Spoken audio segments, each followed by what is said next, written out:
Hey guys, what's up? My name is Mark and welcome back to the channel. So in this video, I'm going to be talking to you about the Sony ZV1 and why you should consider purchasing this camera in 2023.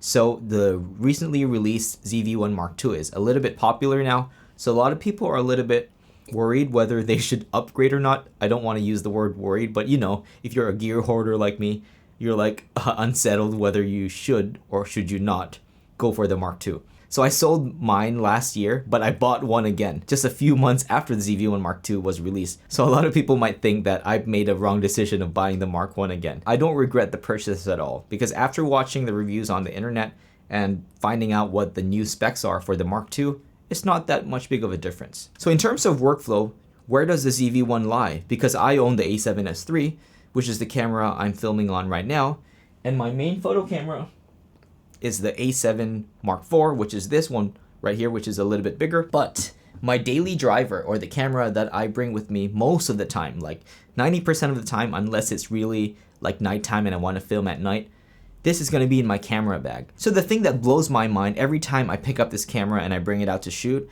is the image quality that comes out of this camera.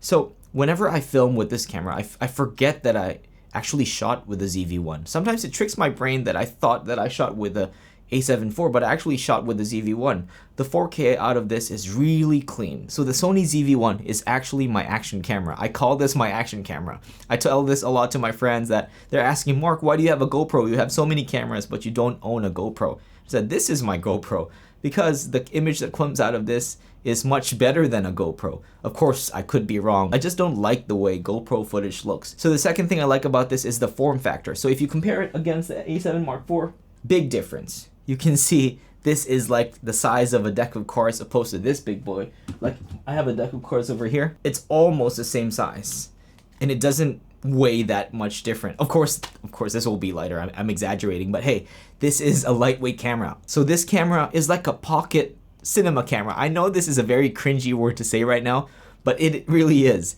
It's like the form factor doesn't even match the image quality. If you do have a ZV1, I'm sure you know what I mean. So some lay people will think that since this is a very tiny camera, that maybe the images or the videos that come out of this camera will not be any better than a phone. If you really know how to tweak this camera to its fullest potential, you will get a good image paired with a good form factor. That is the ZV1.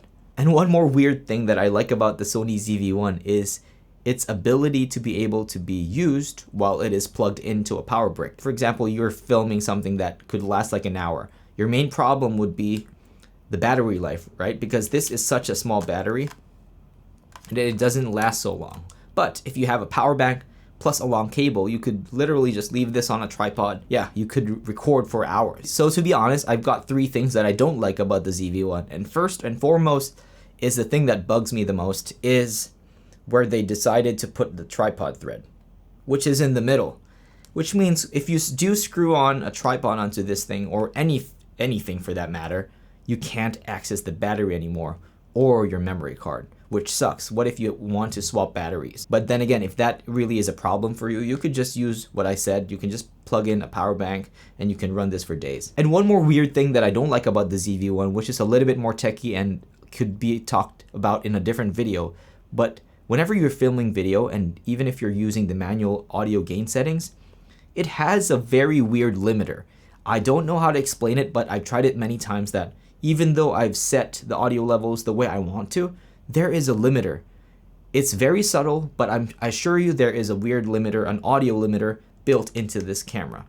If you guys went through the same thing, please comment down below and verify this information, but I'm not lying. There is something going on with the audio that I don't understand. Okay, so let's talk about what I like about the ZV1 Mark II. I'm not upgrading, but I just want to talk about what three things I think are worth the upgrade for the ZV1 Mark II. First and foremost is the very thing that I don't like about the ZV1 is the tripod mount. So now the ZV1 Mark II, they fixed it. They put it a little bit towards the left, I think. I don't know how they did it, but I remember that I watched a YouTube video before. The reason why they put the tripod thread there is to avoid contacting the other parts near the sensor. I could be wrong, but yeah, they fixed it in the ZV1 Mark II. They moved the tripod thread all the way to the left. So now you can access the battery door and this SD card whenever you want. The next thing that I like about the ZV1 Mark II is the Type-C. Who else uses micro USB now, right? So I think the ZV1 is the only gadget that I have that still uses micro USB. So Type-C is a good upgrade, finally.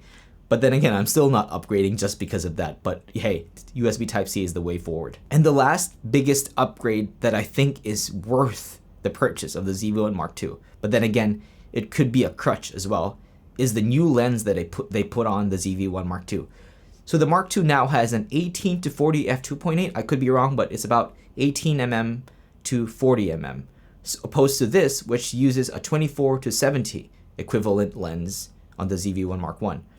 So it could be a good thing or a bad thing depending on what you need it for. So if you're really a vlogger and you still do this, of course a wider lens would be good because you don't need a very long selfie stick or a monopod to get more width whenever you vlog like this, right?